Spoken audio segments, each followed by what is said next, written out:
Alright, so that basically tells us the entire k-means algorithm.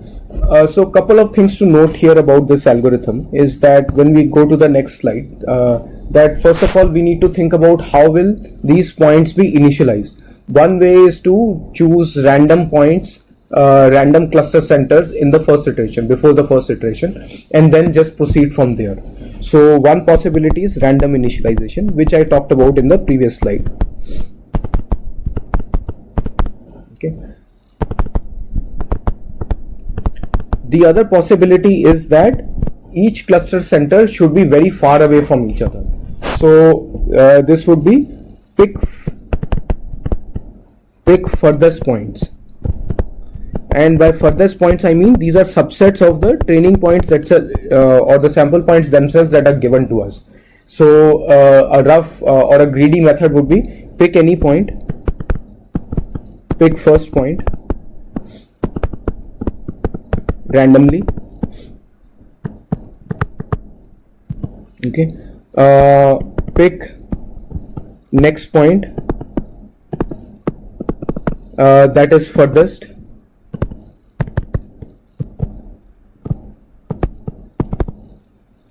from the previously picked points.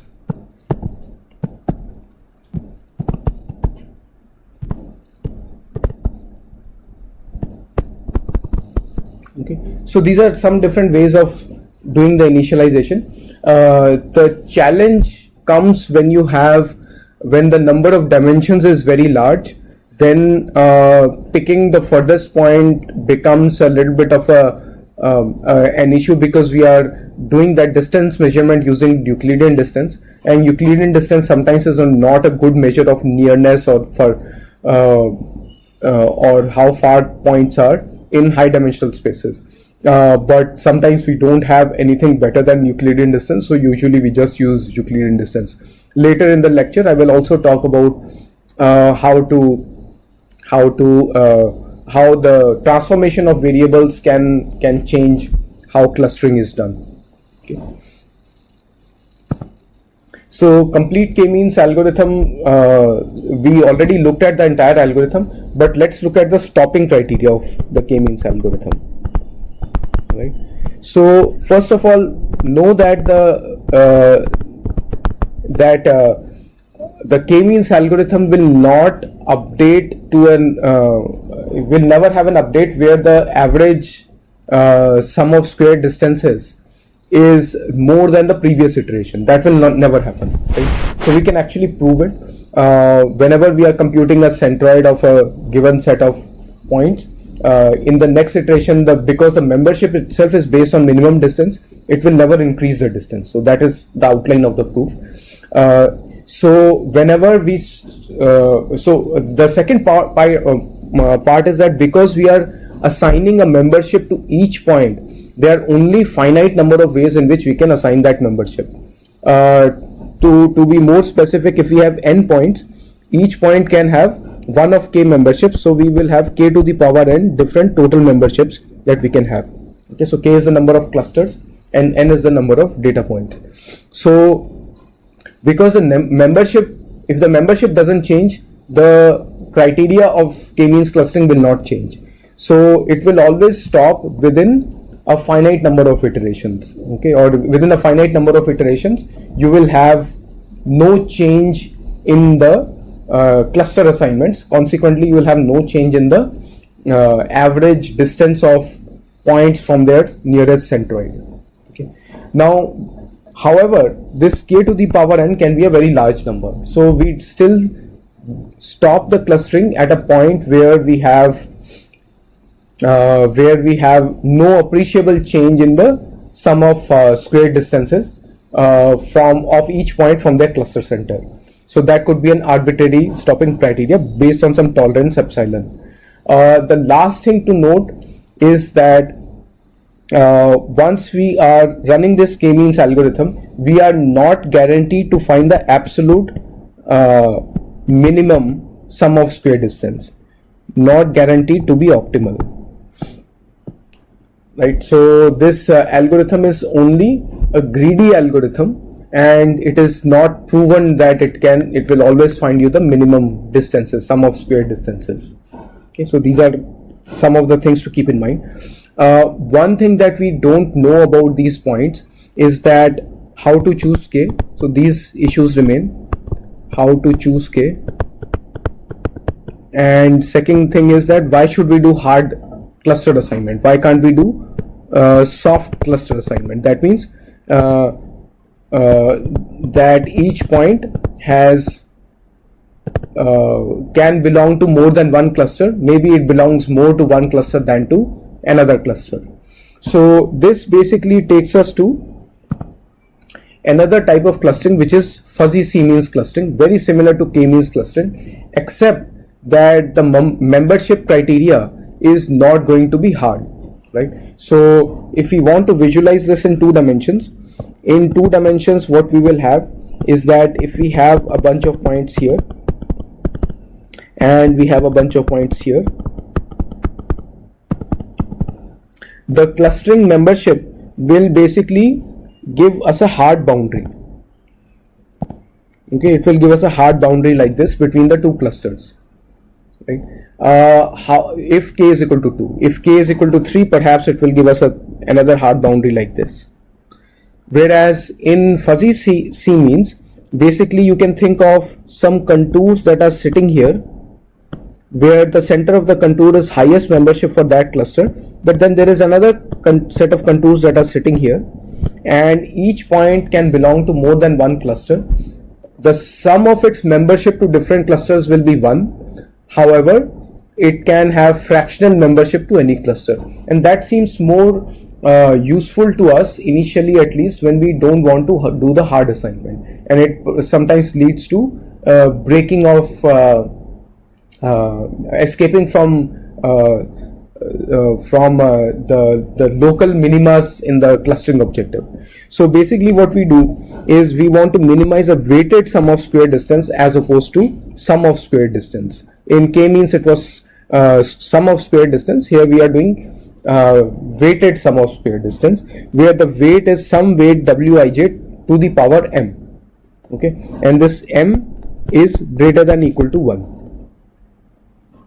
Alright, so this m controls the fuzziness factor. M is equal to 1 implies we will have we will have something like K-means clustering, hard thresholding. Okay, so you can think of your clustering membership as, let's say you have a bunch of points here in one dimension, another bunch of points here in another dimension. Hard clustering will the points will either be a member or not be a member. Let's change the color.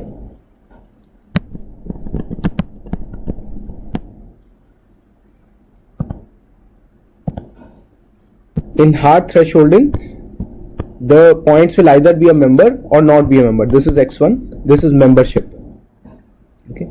In soft fuzzy C-means, what we will have is soft membership, where the membership will be slightly less than 1, and then it will be slightly above 0 for the points that are quote unquote outside the cluster. So they are never truly outside the cluster, they just are not as strongly a part of this cluster as they are a part of the other cluster.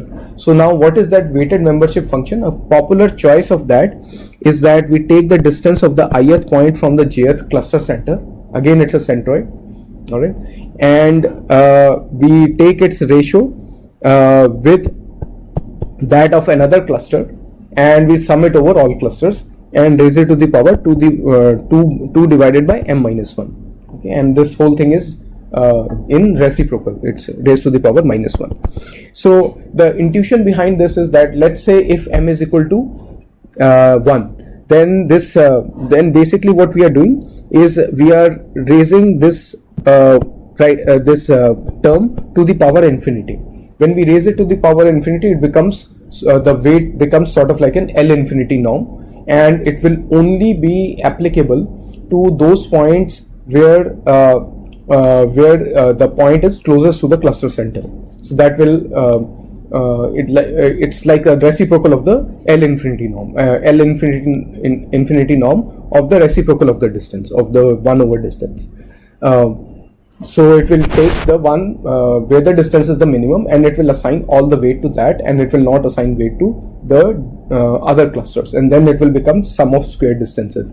Here on the other hand, when m is greater than 1, then we have more fuzziness, and we can even do some sort of annealing where we start with a large m and we slowly tune m and make it smaller, make it closer and closer to 1 until we get hard cluster assignments.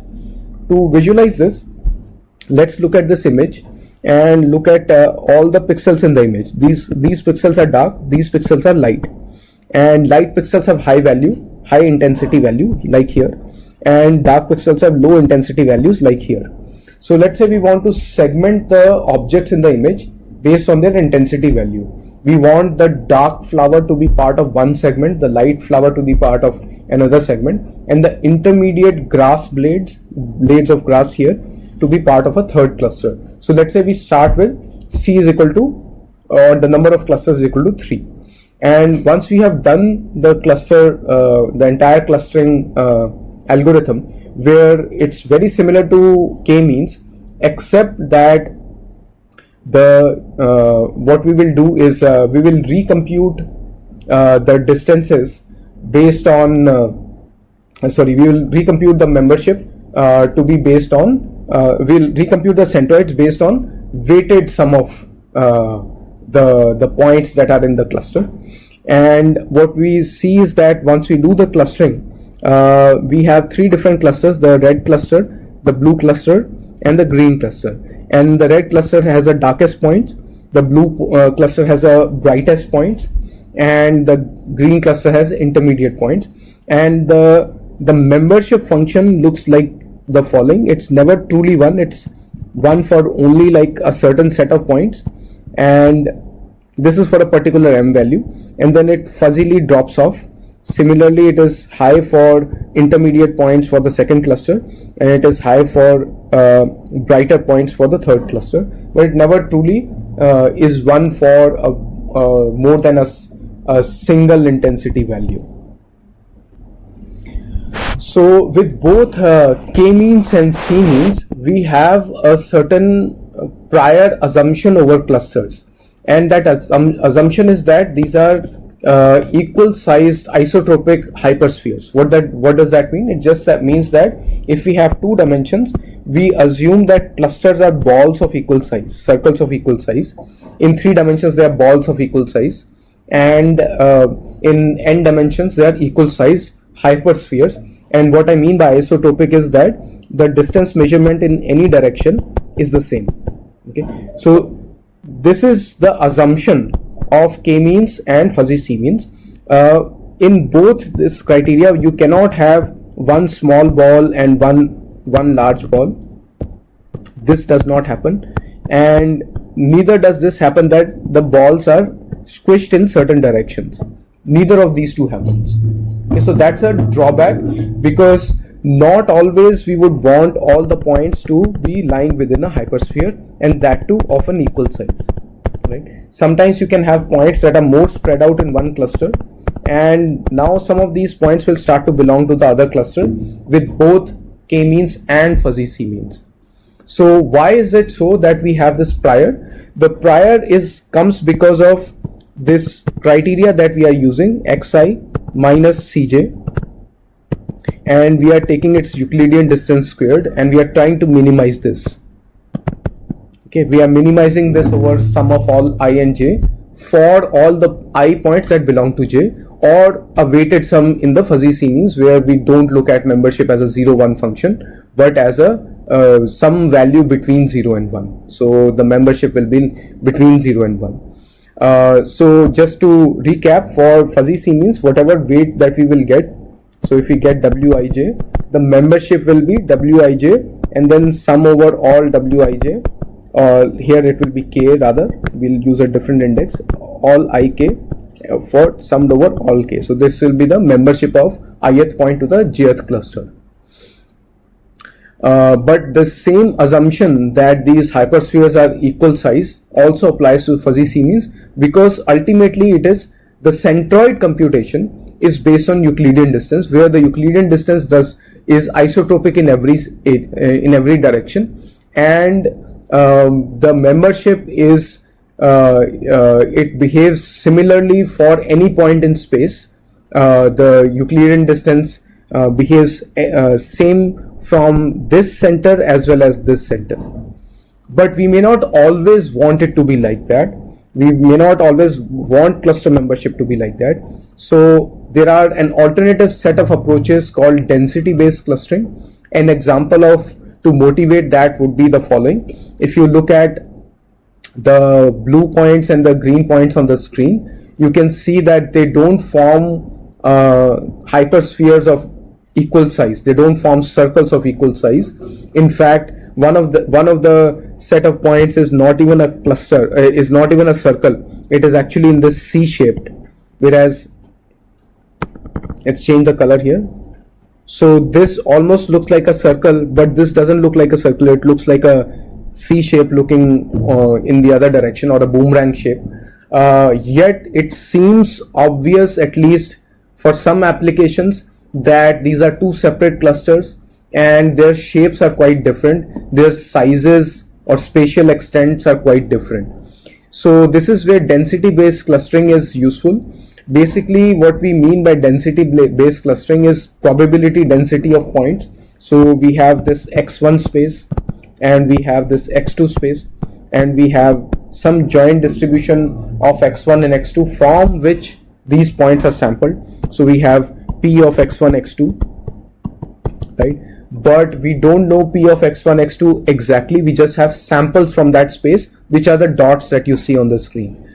Now based on these dots, can we say that this density is multimodal? So if we just look at one dimension, if we are looking at just x1 dimension, we are looking at the probability. So this would be a unimodal distribution, whereas this would be a multimodal distribution, right? So in this multimodal distribution, it is obvious that, it seems obvious that we have two clusters, right? We have a cluster of points that belong to this mode, and we have another cluster of points that belong to the other mode, right? So similarly, in two dimensions, we have two modes here. One is the green mode and the other is the blue mode that you see on the screen, and they belong to two different clusters. So what defines a cluster? Hopefully, if we have enough points sampled from the probability distribution, we will have a high density core of arbitrary shapes. So this is the dark portion that you see here, that is the core portion. Okay, so here the equivalence would be like some sort of a tolerance around the mode. Okay, so around the mode, if we look at a small region, that's where we will see a lot of points that are neighbors of each other if we have sampled enough points. So that is our core region, right? And outside the core region, there is a little bit of a small gap where we will have slightly lower density, and that is this fuzzy region that you see around that. So we have high density region and medium density peripheries around it. Okay, so this high density combined with medium density tells you where the cluster's core is and where it is ending. And then we have these low density regions. So these are low density regions. This is medium density region. Let's use a different color.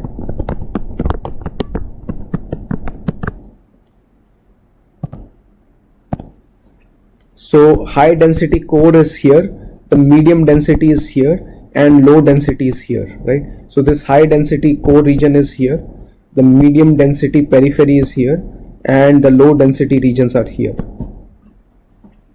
Okay, so anything that is outside of that periphery is a low density region, and the points there we do not necessarily want it to belong to any cluster. We want them to remain as outliers. So how do we model this density? There are different ways of modeling density. We will get into some more well-defined ways of modeling densities later. But let's now look at a more heuristic method, which is used by this clustering algorithm called DBSCAN, database scan, where we are trying to model these densities using these three key concepts. So to use those three concepts, we will use two hyperparameters. one is minimum number of points m, and a tolerance of distance epsilon. Okay, so first, based on these two hyper parameters, we'll define three types of points. We have core points. These are points in the high density region. So this is high density.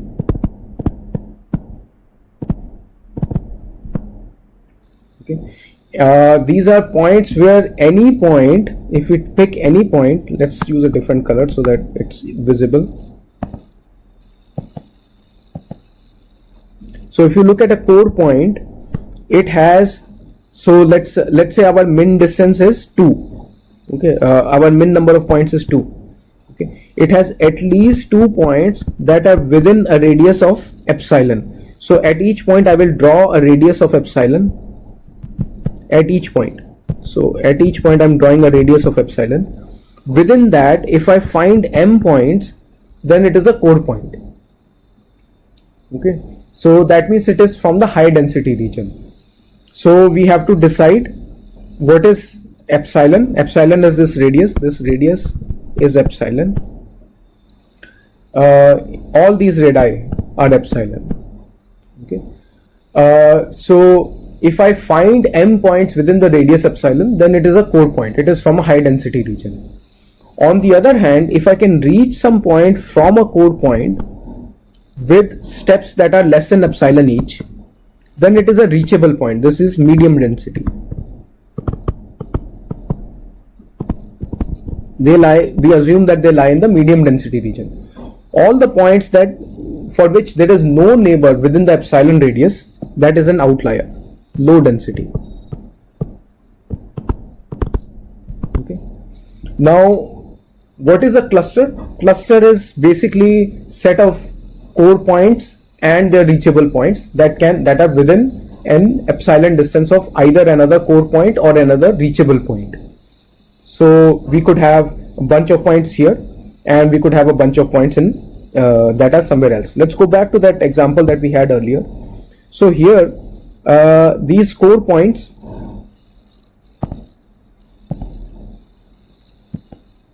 so if I draw a circle of radius epsilon around each of these points, if I take any of these, so let's say this is a core point. What makes it a core point is because if I draw a radius of epsilon, I will get more than min points, more than equal to min points within the radius epsilon.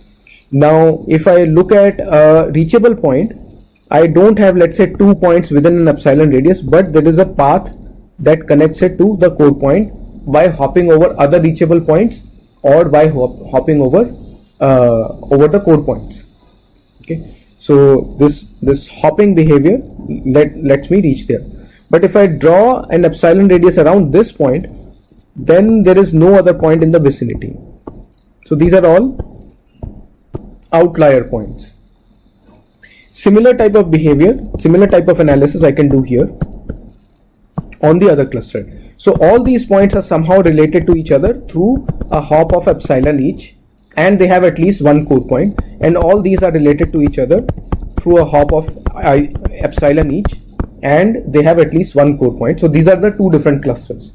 So the number of clusters is not defined, only how much can I hop and how many points I need in the vicinity to form a core point. Only those two hyperparameters are defined, and the number of clusters reveals itself based on these. Okay, so these are our hyperparameters. The number of clusters is not our hyperparameter. Now what happens if I increase m? If I increase m, I will make the criteria for a core point to be more stringent, and I will have fewer core points. What happens if I increase epsilon? I make the criteria for reachability to be more to be looser, and I will probably have merging of clusters if I increase epsilon. Okay, so these are to be kept in mind when you are looking at dbScan. So now the question arises is what is a good m and what is a good epsilon. So some of that will come from data exploration, okay, and from data visualization, and understanding how many dimensions you are dealing with. If you have a very high dimensional space, again this distance, although we have this epsilon tolerance over distance, the distance being Euclidean doesn't help in when you have a lot of dimensions to play with. But be that as it may, we use that as a criteria for clustering.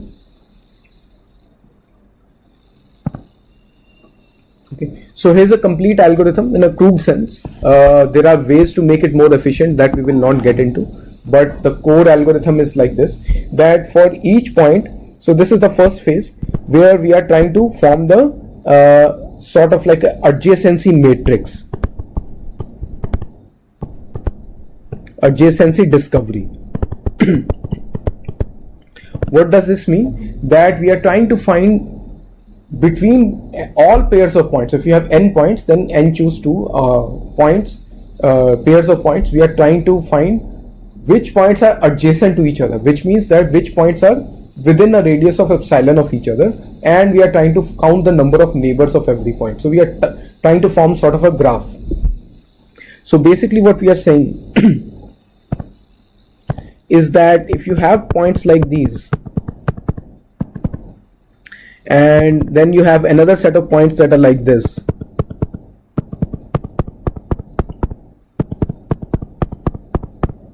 okay, so any point that is within a radius of epsilon with each other will share an edge on a graph. What is an edge on a graph? Edge is basically a line that is represented between two pairs of points, and it is connected only if the edge exists between those 2 points.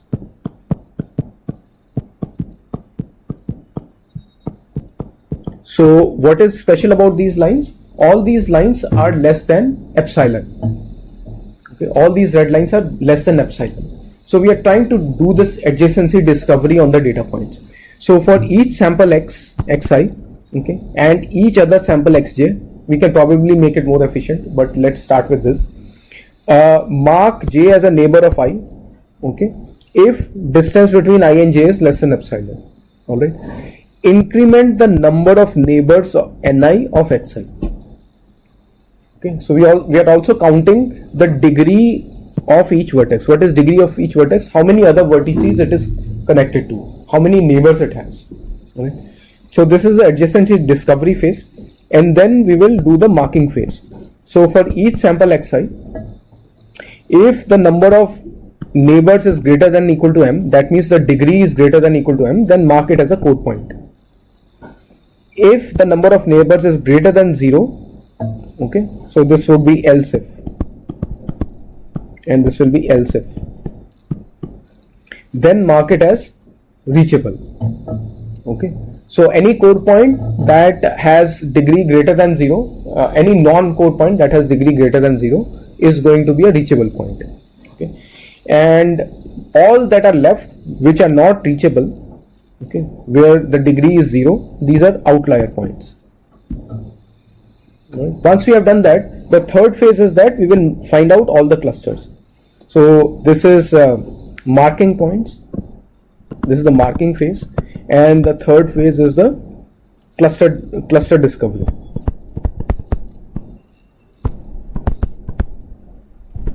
In the third phase, we will look at each sample xi. All right. First, we will mark all points as not belonging to any cluster. That is not written here. Mark all points as unclustered. All right. Then for each point xi, okay, if it is a core point, and it is unclustered, then mark all its connected samples. Okay, so we will do a depth first search or a breadth first search. We will traverse everything that is reachable from that point and mark them as part of the same cluster. So for example, let's say we discovered, we start with this core point, then we will do a breadth first search and we will find all these points, and then we will iteratively do breadth first search. Okay, and based on that we will mark all these points. Now because they are all reachable from this point, these belong to one cluster. So now if I go to another point and it is already clustered, then it is not unclustered, so I will skip that. I'll keep skipping that until I find a core point in the other cluster that is yet to be discovered. In that cluster, now I will do a depth first or breadth first search, and based on that I find that this is the second cluster. So that is a crude way of describing how DBSCAN will work. So now comparing DBSCAN and K-means or fuzzy C-means, they are basically approaching clustering from two different ways. One, K-means and C-means are saying that we know the number of clusters and we assume that they are mostly equal size hyperspheres, right? So we have the underlying density of points is multimodal Gaussian, multimodal isotropic Gaussian, where each mode has the same is isotropic as well as has the same variance. On the other hand, DBSCAN is saying that no, let densities be anything, but let's have an assumption on what will be the how many points will be sampled from the high density regions, how tightly they will be sampled, and whether we'll be able to discover the other points in the vicinity or not. Only the edges of the clusters that are discovered through DBSCAN, those edges are roundish in shape, because ultimately we are still using Euclidean distance for the discovery of neighbors, for the adjacency discovery. Now what if we want to have the entire set of clusters from one cluster to n cluster, or from n cluster to one cluster, and then later on decide that somewhere between 1 and n lies the true number of clusters, okay, by after doing the clustering. So that's where hierarchical clustering comes in, where the hierarchy is from n to 1. Okay, so n means every point is a singleton cluster. Okay, and now we will iteratively merge clusters until there is only one cluster left. Okay, so start with each cluster and merge in each merge iterations. How many iterations will have? N iterations, where n is the number of points for each cluster, and find every other cluster, compute inter-cluster distance, and merge the two closest clusters. That is basically what we are doing in each iteration. So within each iteration we are just merging two clusters. So in the end we are going from n to 1 clusters. An example of this would be, let's look at one dimension. So let's say you have only x1. Okay, in x1 you have points that are like this.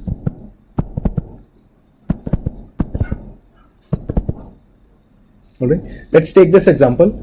So now let's see how we can merge these 2 points. So here, let's say this is our merging distance, merge distance, and this is x1.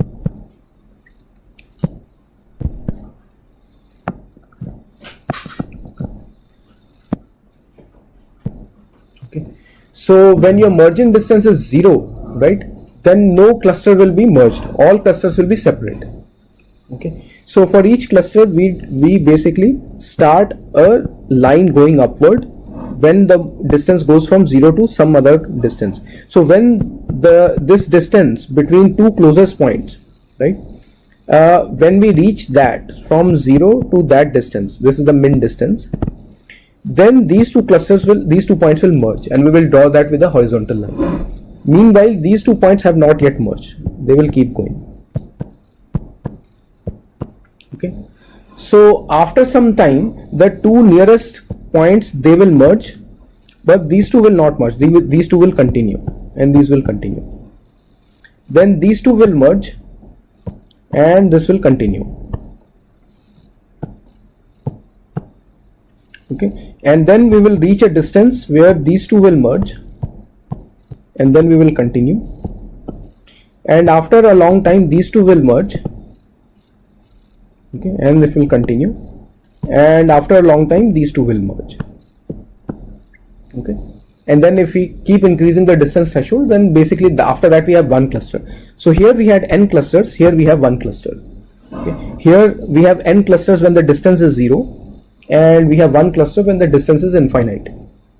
Okay, so now the cluster can have an infinite size and it contains all the points.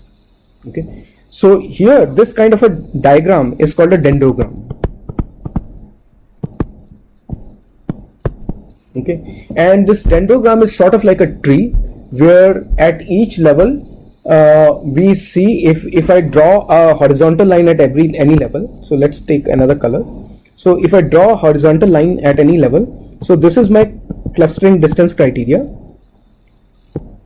Okay, and the number of cuts that I have, basically those tell me the number of clusters that I have with that criteria. So it gives me a continuous criteria that gives me different number of clusters. Here I have 2 clusters, here I have 2 clusters, here I have 3 clusters, right? And below that I have 4 clusters, etc., up to n clusters when I go to distance equal to 0. So now this gives me a choice of where I want to, or how many number of clusters I want, and where I want to cut the dendrogram. Okay, which horizontal line I can use to cut the dendrogram. Now what we want to see here is that what is a good number of clusters. So where should I cut the dendrogram? A heuristic could be that wherever you have the maximum vertical tolerance before the next cluster merge, between the next and the previous cluster merge. Okay, so that could be the point where we cut the dendrogram. Okay, maybe this is not like this, maybe this is going to be between this and this. So this is the tolerance that we have. So wherever you see a large vertical distance, that's a good indication of where to cut the dendrogram. Not always so, but that could be one criteria.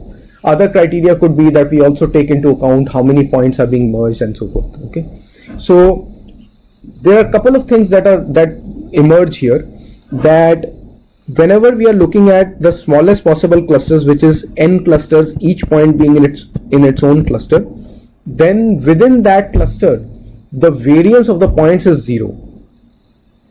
And whenever we are looking at the single cluster where all points are belonging to one cluster, the variance of the point is same as the variance of the entire data. Okay, so variance of the data, entire data, and variance of the cluster.